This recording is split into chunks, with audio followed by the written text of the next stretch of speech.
Hello and welcome to Community Connection. I'm your host, Martha Constantinides, and our guest today is Senator John Keenan.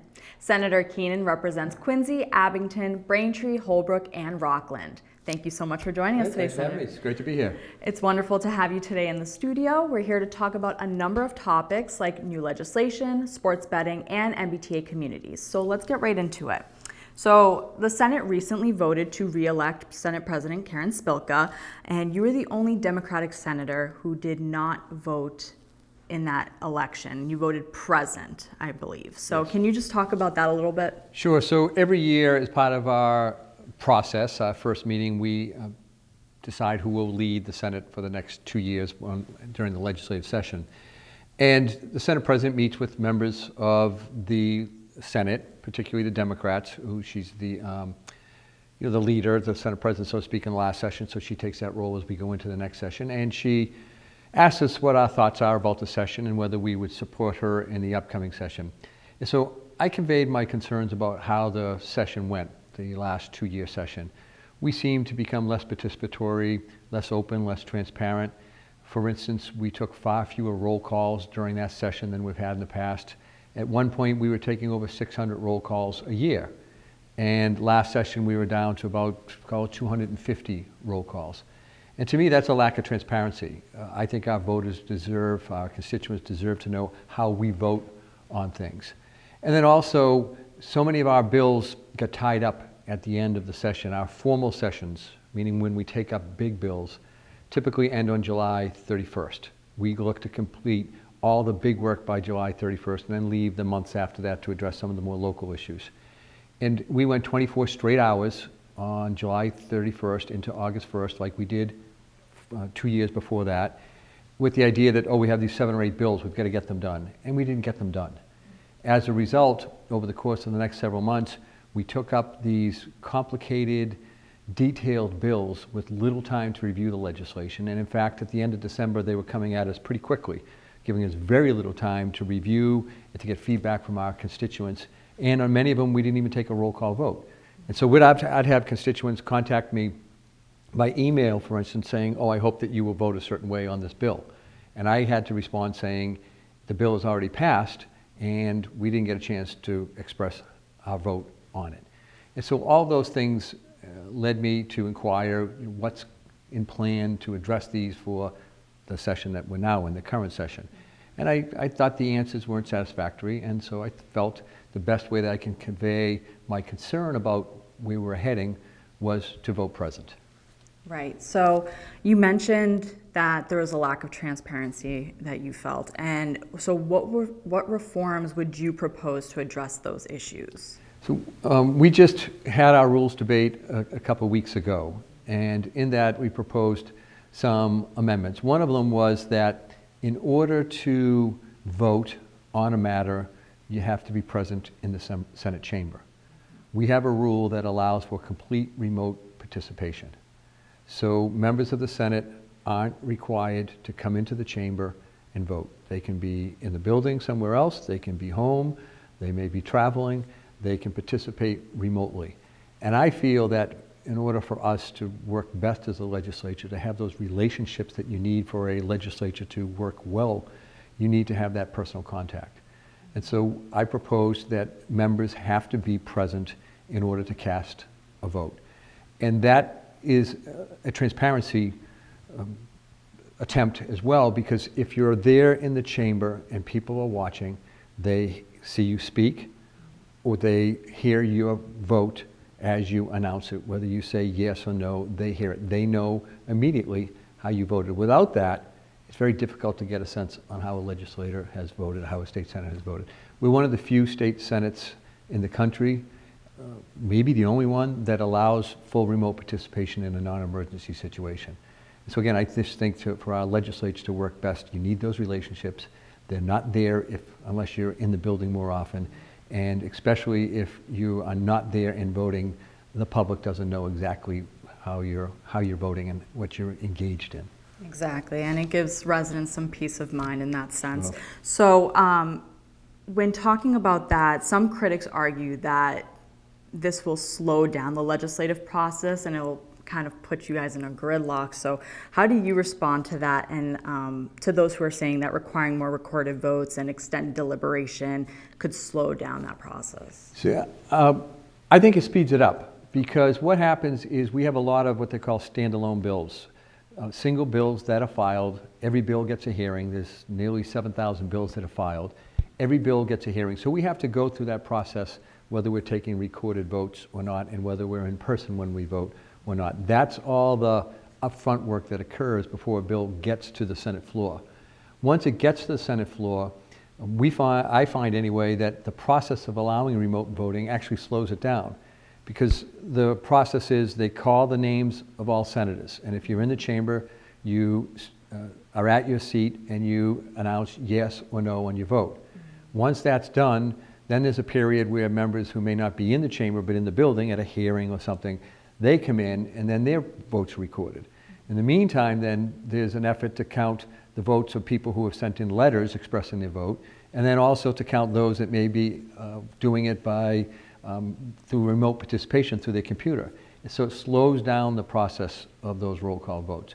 So I don't think being present, being more transparent, will slow down the process. And also, because we package so many bills together in these big bills, it takes a long time for those big bills to be worked out.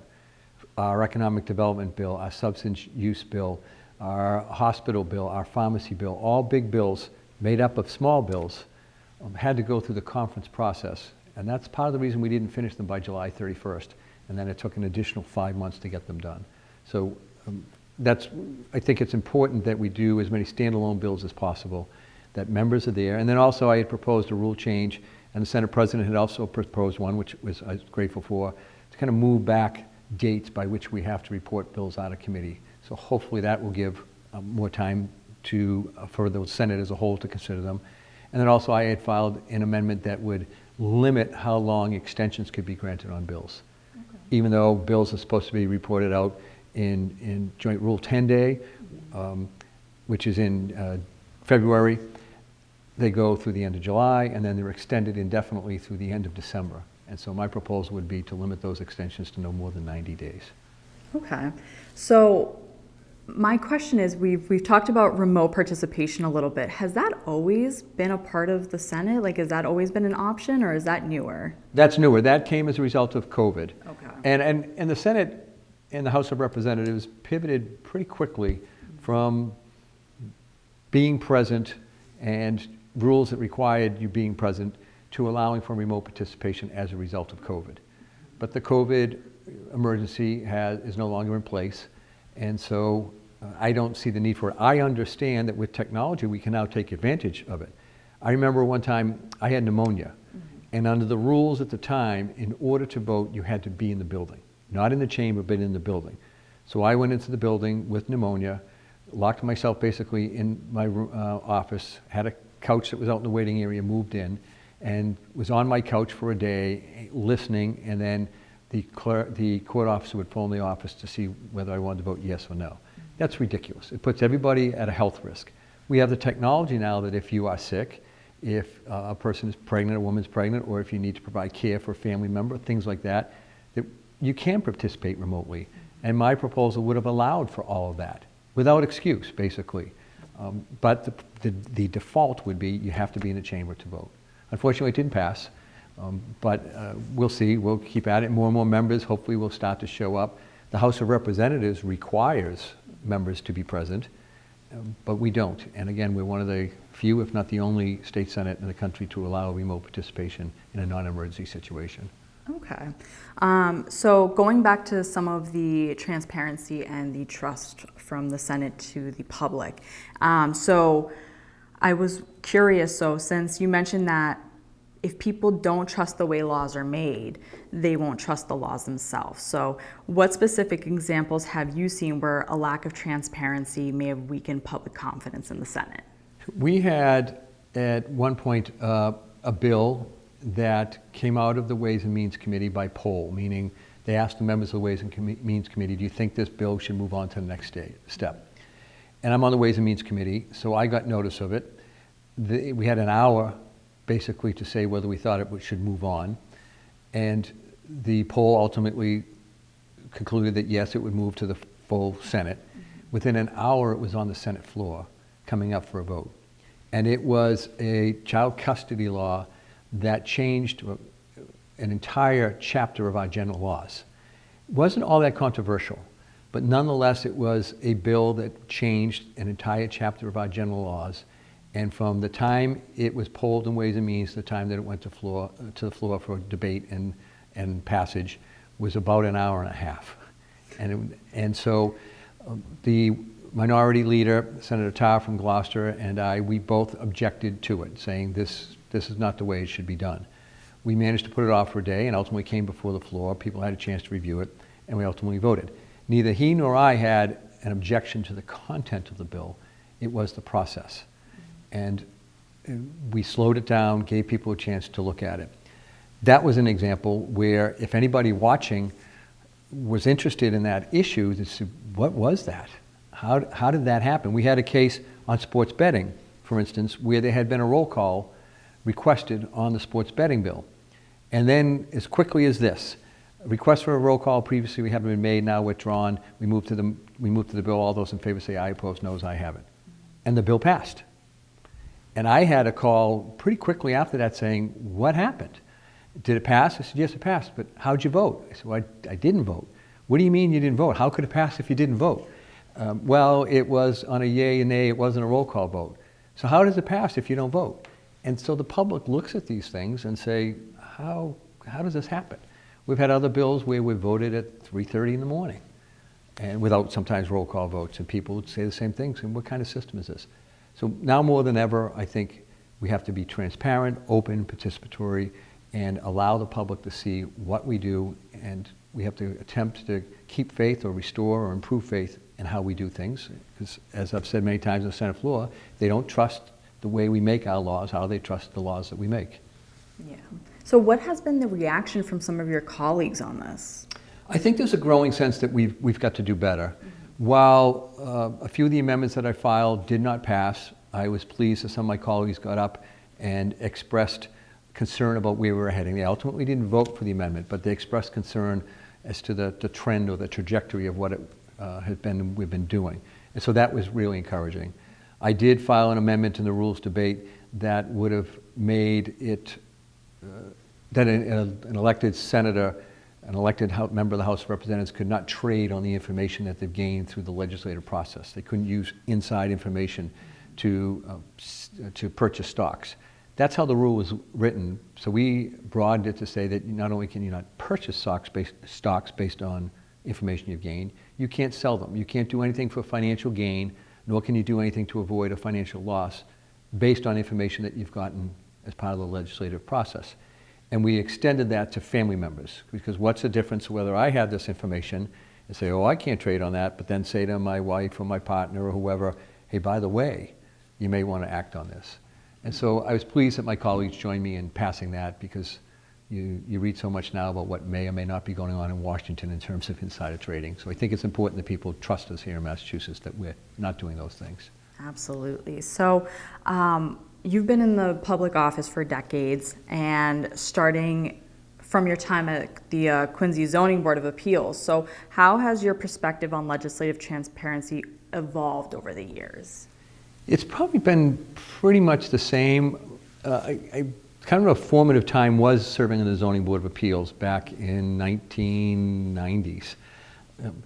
When I served on the Zoning Board of Appeals, we would get our packet, meaning we'd get the case, and we would review the materials. And I was the attorney member of the board, so I would look at it for any sort of legal issues that might be involved. But on top of that, like every other board member, we would do a site visit. I would go out individually and check out the site. If somebody was proposing a 20-unit building and they needed a variance, I'd go out and check out the site, check out the neighborhood, get a sense of what this project would look like.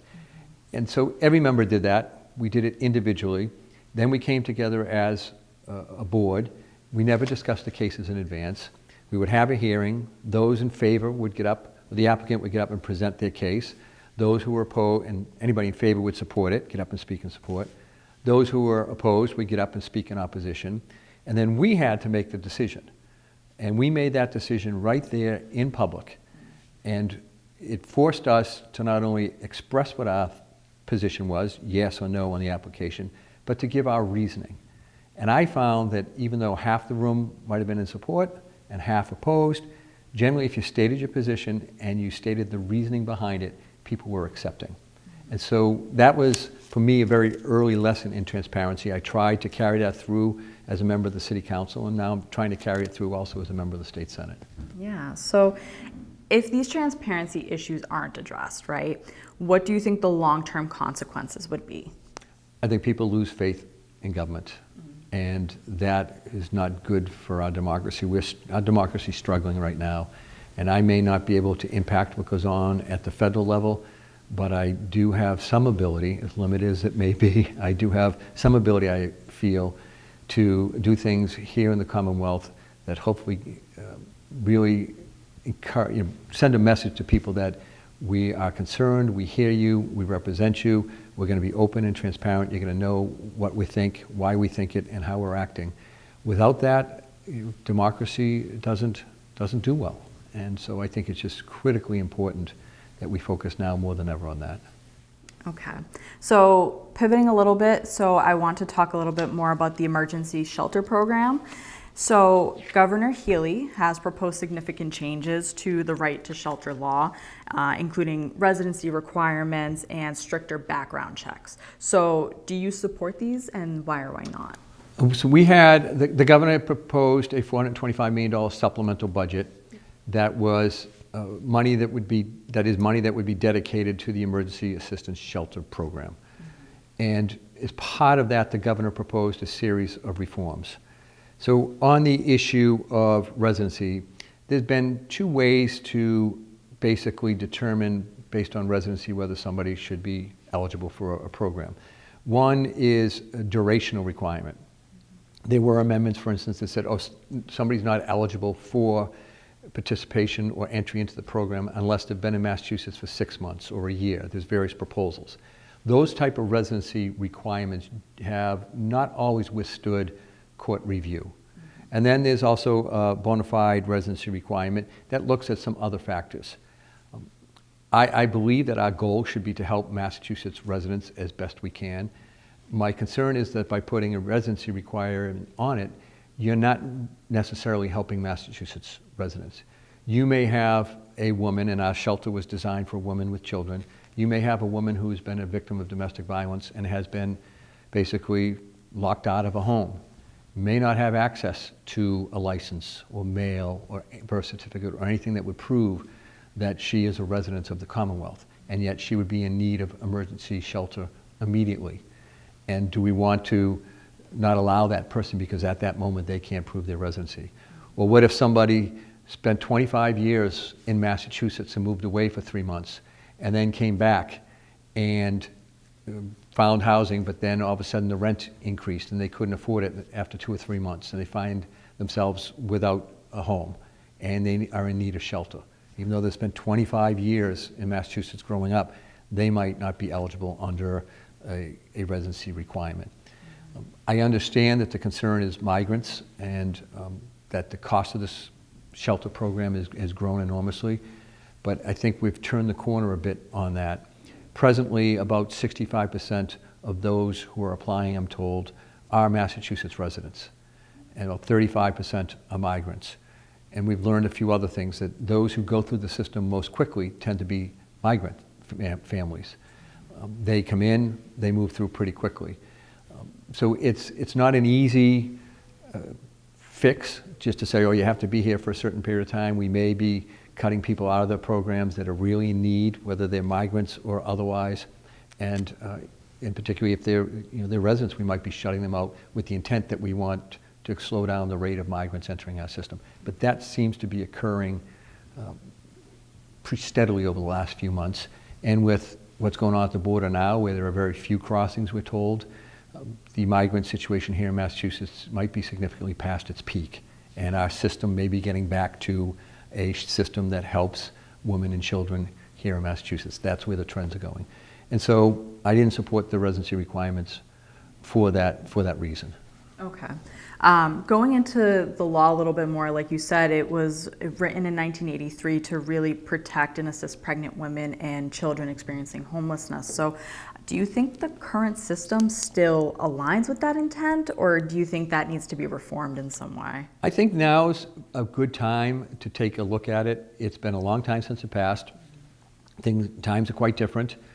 And so I think it's always a good time to look at a government program to see if it's operating as efficiently as it can and is providing the supports that we hope it does and the supports for which it was actually designed.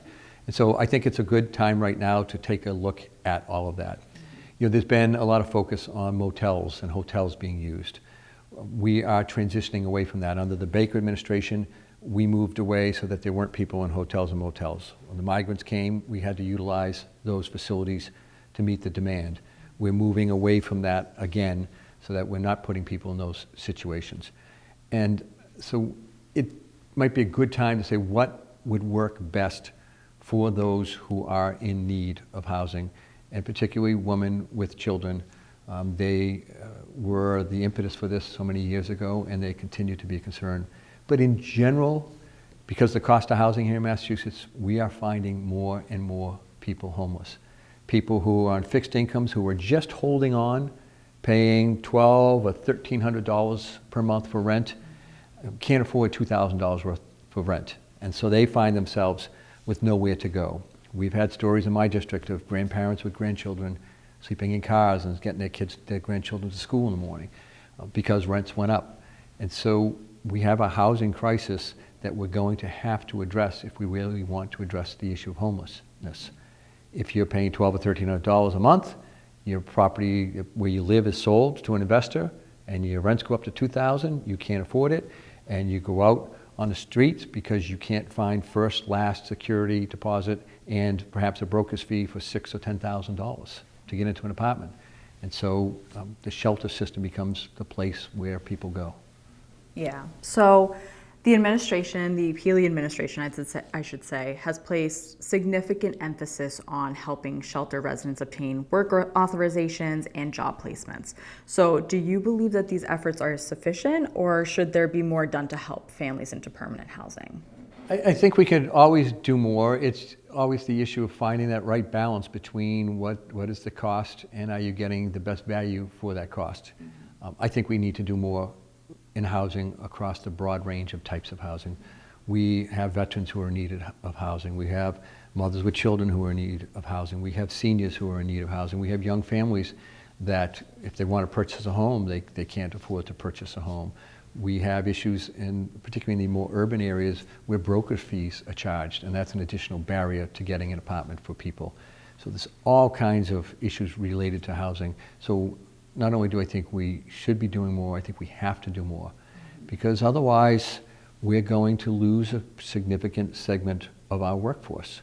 We will find that it will be tougher to find people to work in our service economy, and then even in our bio and life science areas, people that are attracted to Massachusetts because we're out in front of those things will look at the cost to live here, mostly associated with housing, compared to another state that may be trying to get into the area of bioscience and say, I'm going to go to the other state. It's going to cost me $20,000 less per year to live. And so we've got to really tackle housing in order to remain competitive and to keep people with roofs over their head. Yeah. So a lot of residents have expressed concern about how emergency shelter funding is allocated. So how do you respond to those concerns, and what measures are in place to ensure fair distribution of resources? There is a regular review that's done by the administration. I think we can do better. I joined with Senator Roush in filing amendments that would have had the Inspector General come in and look at our shelter program. And the Inspector General looks at contracts as they relate to procurement and makes determinations of whether they were properly bid and whether we're getting the value and services that we pay for. That amendment didn't pass, but we spoke about it on the floor and called for greater accountability. But I think it's raising some awareness that we've got to take a look at our system. Are we getting what we're paying for? So I think we've got to focus on those things rather than just putting money into the system. Again, it goes back to what we talked about a few moments ago. it's always a good time to take a look at a system to see that it's working as well as it can. And going back to we talked about the migrant situation in Massachusetts a little bit, and I was just curious, do you think that state police should aid ICE in deporting criminal illegal immigrants? I know that the current law doesn't allow criminal immigrants to be held long enough for ICE to show up, as seems to be the case in Boston, of course, but would the legislature change that law? Now, that law, the Supreme Judicial Court, the highest court here in Massachusetts, rendered a decision that basically said that local law enforcement authorities cannot retain people on civil detainers longer than what they would based on any other encounter. So if somebody is arrested, brought to a local police station, generally the practice is that they are fingerprinted, and those fingerprints then go off to the federal government. I think every department in the state, and certainly in my district, I believe follows that procedure. And then if there are outstanding warrants or something that causes ICE to be concerned, they would notify the local police department and say, can you hold this person? And if it's only a civil matter, the person wouldn't be detained anyway, so the departments would say no. But if it was a criminal matter, the departments would move that person as they ordinarily do through an assessment on bail and whether to release them, and then they might hold that person for a short period of time under the Supreme Judicial Court decision. But beyond that, it's up to ICE to come in and do what they're going to do.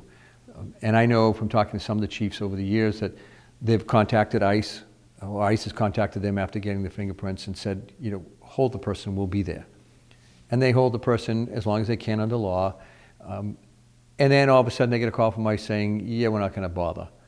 And so it's really a difficult situation. Certainly, if somebody is charged or convicted or has a warrant for a major criminal offense, I think every police department in the Commonwealth cooperates with the federal government in those cases.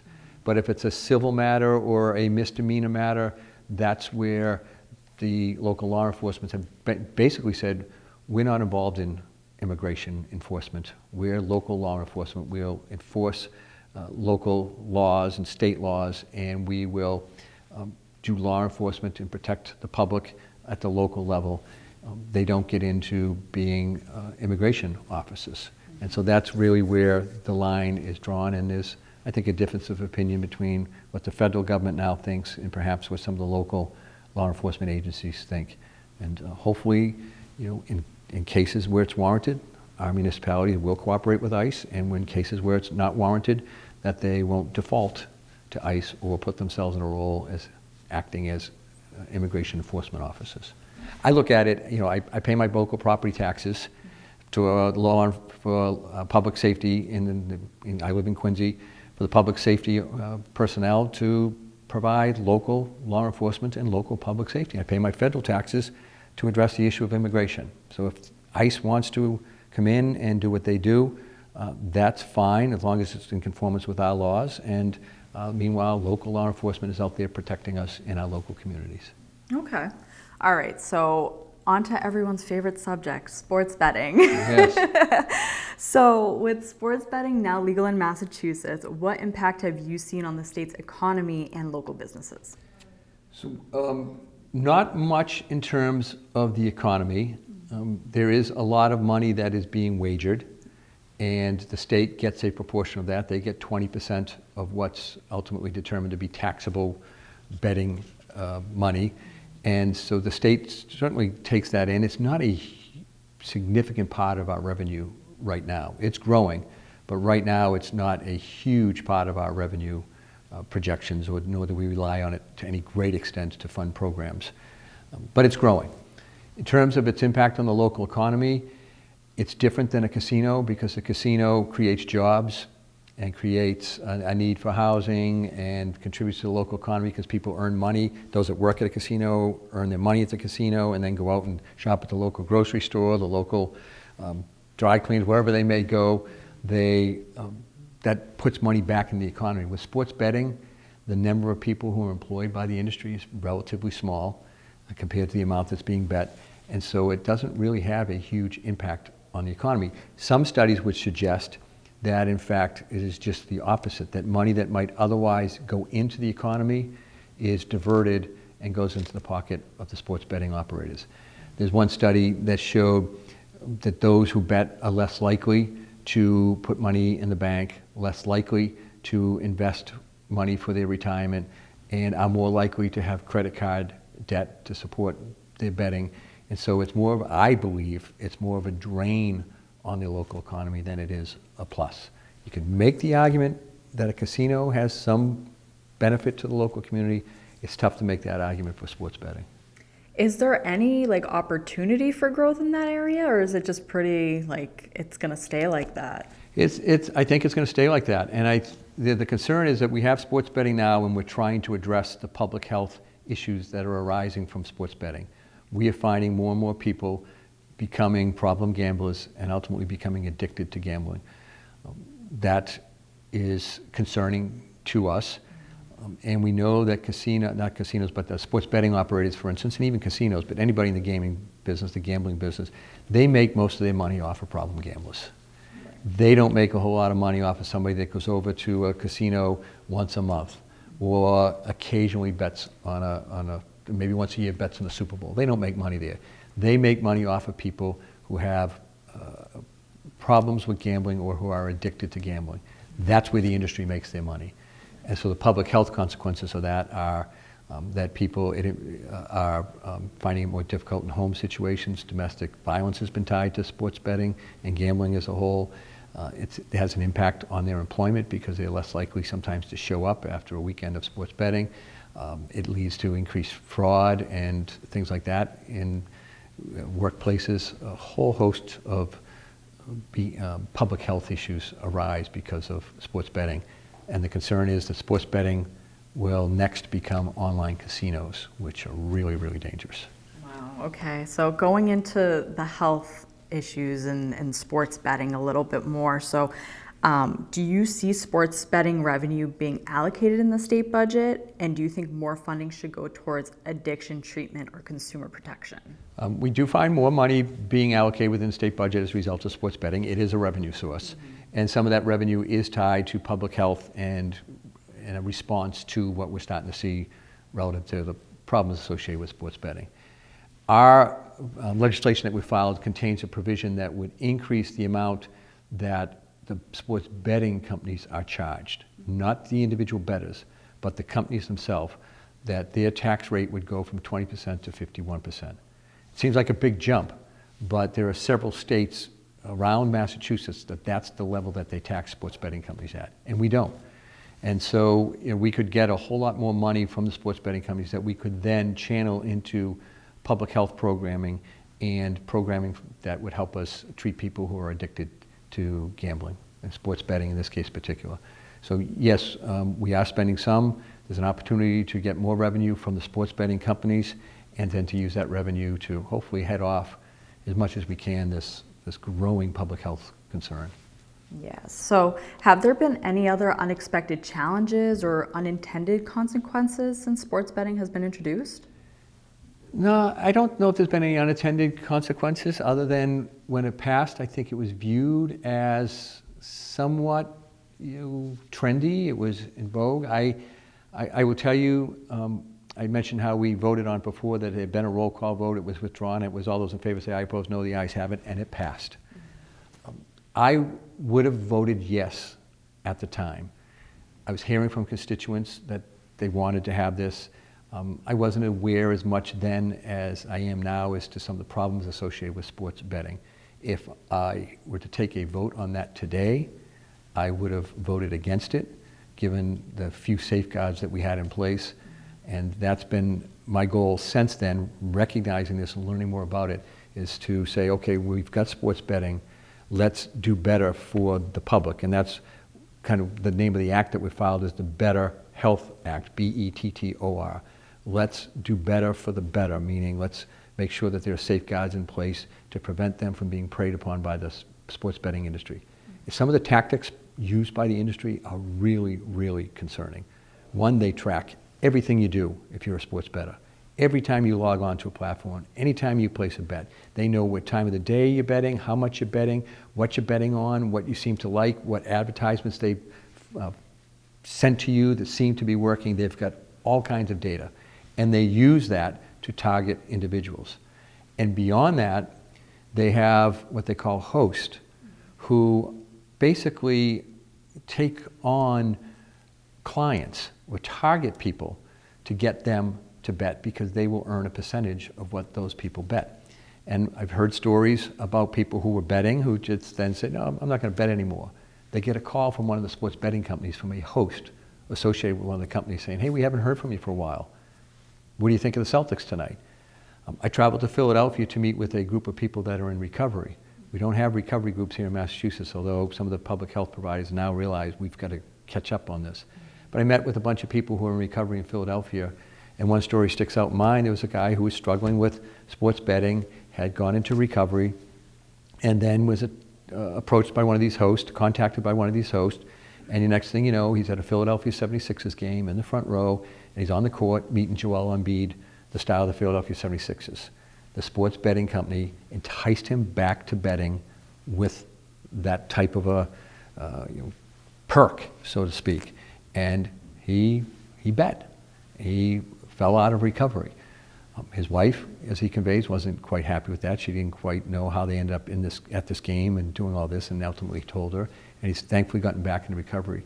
But these hosts are paid a percentage of what they get a bettor to bet. And so they're constantly pushing bettors to bet more. And if a bettor steps back, they're trying to bring them back into the fold. And I just think that that's incredible and really, really disturbing. Yeah, I mean, to some extent also from what you've explained is a privacy issue as well, to know, where you're betting from, what you're watching, what you are ingesting, and all of that. That's a lot. So it seems like a con in some sense. Are there other pros or cons that you can think of off the top of your head that are associated with sports betting? I don't know. I guess I don't know any pros. But I'm okay with the fact, and this is how I stand on a lot of issues, I really don't care whether somebody wants to go to a casino, catch a show, go play blackjack, or play spend some time in the slots. I don't care, if you look at other things like marijuana, I really don't care if somebody on a Saturday night wants to smoke marijuana or use an edible. I don't care if somebody wants to have a beer or a cocktail with dinner. I don't care. What really bothers me, tobacco, I am a little different on that. I do care that people are tired. But what really bothers me is that when you have big industry targeting people, pushing people towards dependency and addiction, and then keep going after those people. That really, really bothers me. It's very predatory. And that's where we're at, I believe, with sports betting. And so anybody who wants to bet, that's fine. But when the industry is targeting people and taking advantage of them and pushing them towards addiction and then ultimately exploiting that addiction, that just bothers me to my core. And that's what's kind of behind some of that's what's behind the legislation that we've filed, is to put the brakes on this and to take away some of those predatory practices that the sports betting industry engages in. They're not all that different than the tobacco industry or the vaping industry that was targeting young people. They know who's more likely to bet, what they're going to bet, and they just keep trying to rope them in more and more to get them to bet. And what bothers me beyond that is there are games out there that young kids can play, horse racing games and things like that, that look so much like real sports betting, and the idea is to condition them so that when they are of age, it's not a big step for them to all of a sudden engage in sports betting, or hopefully not, but if there's online casino betting at the time. I don't know if you remember, when I was a kid, they used to have the candy cigarettes and things like that. And that was all kind of done by the industry. Joe Camel, cool thing. Oh, that's great. Kids found that, cool. Yeah. And the sports betting industry, I would suggest, is up to the same thing, trying to get young people conditioned to normalize sports betting so that when they turn of age, they can just easily walk in and start betting money. Yeah. So I know that you said that Massachusetts itself doesn't have a lot of groups for sports gamblers with, I should say, sports bettors who are dealing with a gambling issue. Are there any safeguards for those people, or maybe even for children who are, like you said, there's so many different things now where children can like emulate like a game that it seems like a slot machine or something like that. So are there any safeguards for children or adults? There's some advertising restrictions and things of that nature, but they don't go far enough. And so another component of the bill that we've filed would address advertising. For instance, there wouldn't be advertising during a game. When I was down in Philadelphia, one person told about how difficult it was to watch a sporting event with his son because there'd be sports betting commercials. And so couldn't even sit on a couch and watch a game with his son. So we would look to prohibit the commercials during a game.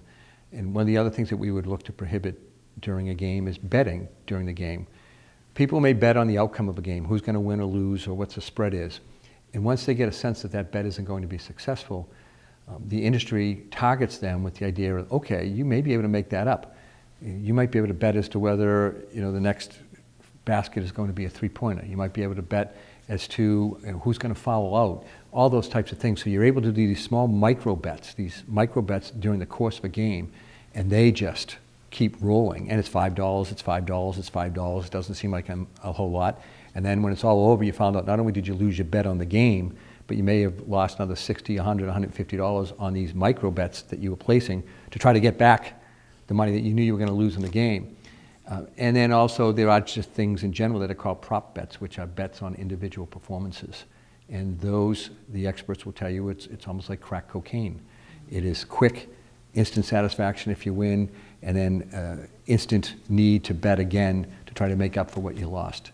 And so we're looking to address prop bets as well. Charlie Baker, former governor of Massachusetts, testified before Congress not that long ago asking for prop bets to be prohibited because of the impact it was having on college sports. We're hearing stories of athletes, pro and college, who are being harassed by fans, coaches being harassed by fans. Why did you leave somebody in? Why didn't you substitute? We've had NBA players, at least 2 at this stage, we believe, who basically have taken themselves out of games because they knew what the betting was going on. We had a major league umpire who was banned from the league just recently because of sports betting. And so it just seems to be growing, and we've got to rein it in. Yeah. So before I get into the MBTA Communities Act, I have one more question on sports betting. So I just want you to talk a little bit about the Gaming Commission and what is their responsibility and how do they carry it out? The Gaming Commission is in a difficult situation. The legislation passed. They are responsible for not only casino gambling, but now for sports betting. And the message to them is that the Commonwealth legalized this, and they legalized it for purposes of raising revenue and not losing money to the black markets. And so that's one message that they receive. Oh, we've got to promote this sports betting or allow it to flourish because that's one of the charges. Let's generate revenue. But they're also charged with making sure that it doesn't get out of hand and that the unintended consequences overwhelm the public health. So they've got to do this balancing act. They try. I don't think they're as effective as I'd hope. For instance, on sports betting advertising, when I see it on TV, there are instances where I know the regulation, know what I'm seeing, and say that's in violation of the regulation, and yet it's still occurring. I think every time you see an ad that says, "Oh, you can bet a parlay," they're encouraging you to vote and to bet in a specific way, and I believe that's in violation of the regulation.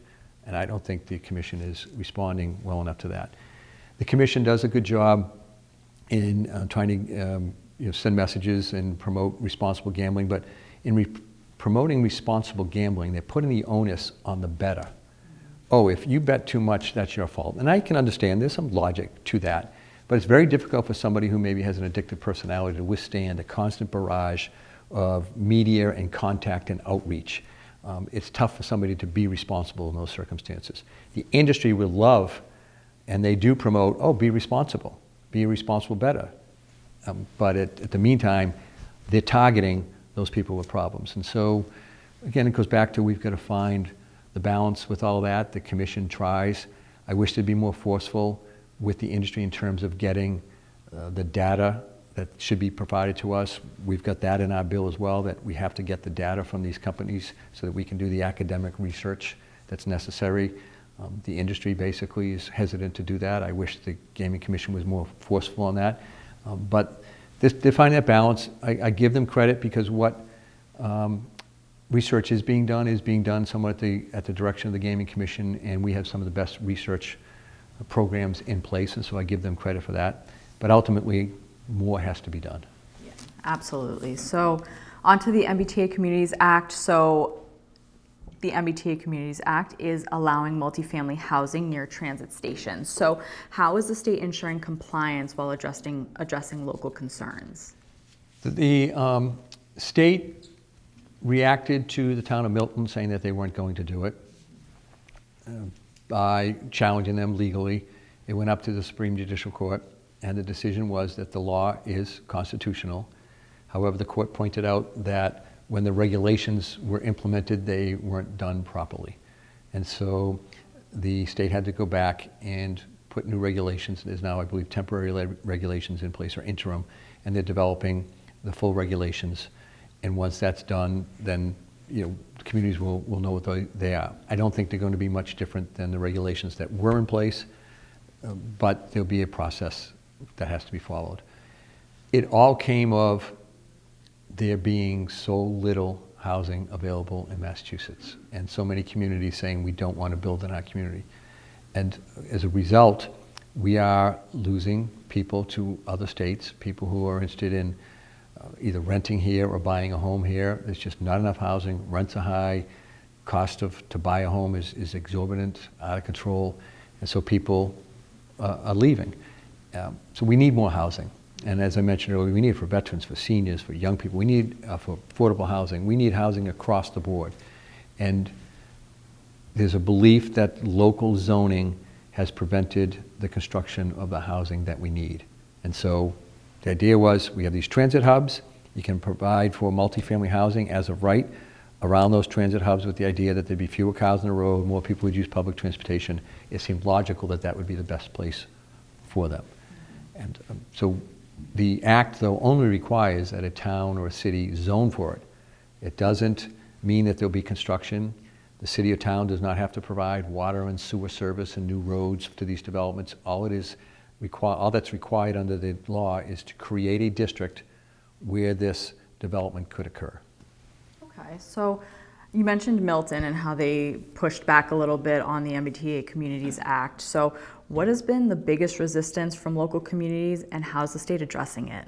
So some of them are quite legitimate. I know in my district there's a couple of communities that are concerned about infrastructure. We don't have the water and sewer to support the type of development that's contemplated under the MBTA Communities Act. Valid point.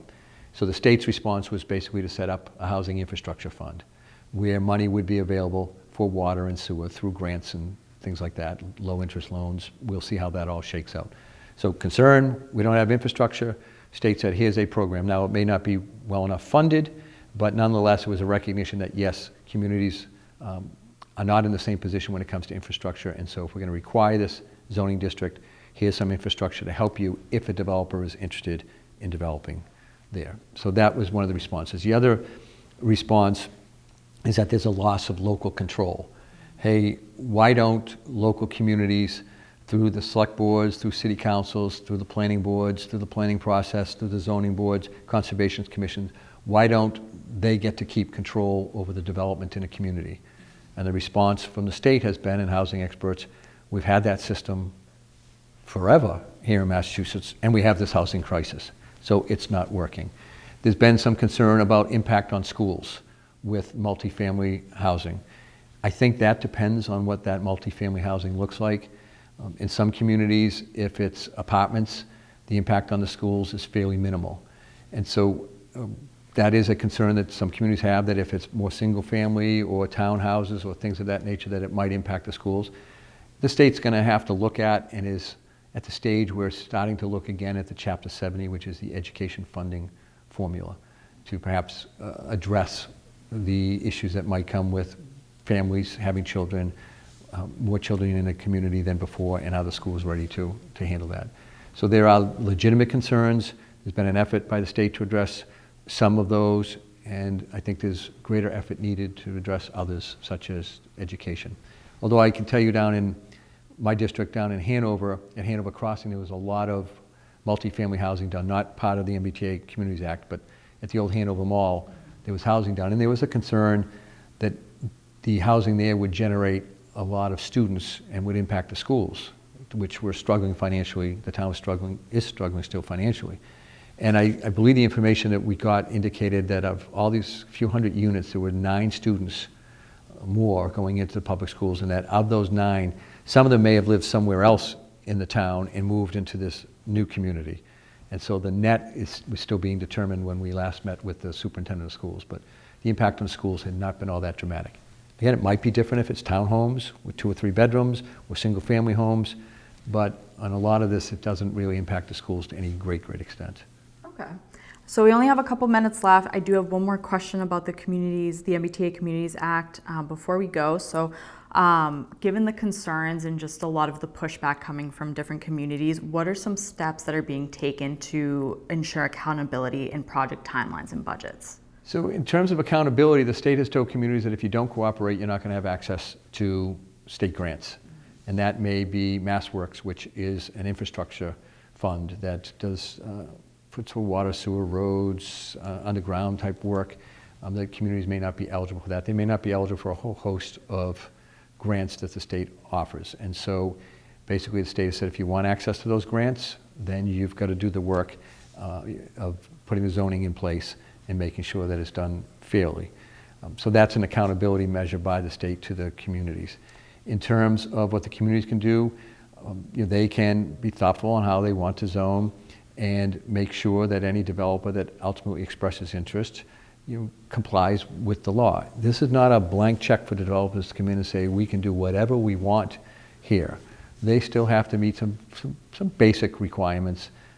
And again, there's no obligation to provide them with the infrastructure. The state will help, but there's no obligation for the town to say, here's new water, sewer, roads. And so it's still a work in progress. I think the goal initially was, okay, let's just get the zoning in place and then see what the market comes to bear in terms of what communities are chosen for development by developers, and then what the relationships will be as those new housing developments are planned, proposed, and then ultimately built. Okay. So that's all the questions I have today. Is there anything else that you'd like to touch on, Senator? No, I guess my only parting words would be, we talked about some of the bigger issues, the MBTA and so forth. Our main focus has been and always will be making sure that communities get as much from the state as we can possibly provide, particularly in the areas of Chapter 70, which is education funding, and then also in unrestricted general government aid, to make sure that we get that funding.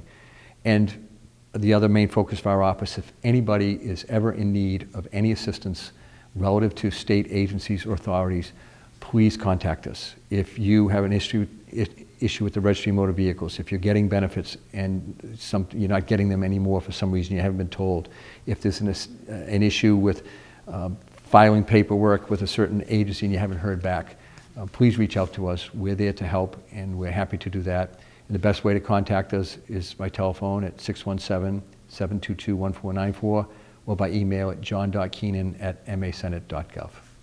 Awesome. Thank you so much. It was a pleasure having you in the studio today. And thank you for tuning in. That's all we have for today. I'm Martha Constantinides, and you've been watching Community Connection.